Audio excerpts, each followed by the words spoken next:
Nero would of course be the centerpiece of these events, sometimes forcing his presence into the festivities by participating in chariot races or singing competitions, essentially using the games to promote his own greatness.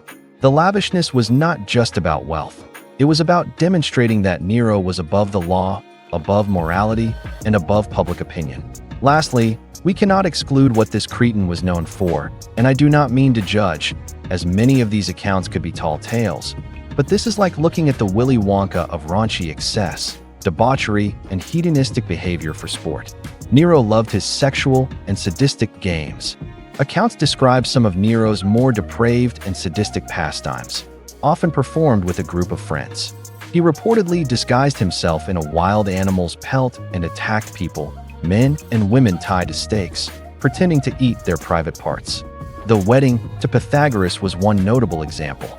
Nero took on the role of a bride in a formal wedding ceremony to one of his male lovers, Pythagoras, complete with a veil, dowry, and torches. Talk about bringing a fantasy to life, but when you have the funds to do so, carpe diem, right?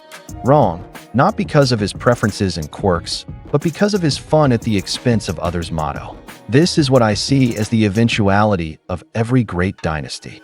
It starts off with a strong, powerful conqueror, an example of a man who leads by action, charging in the vanguard as the best of us.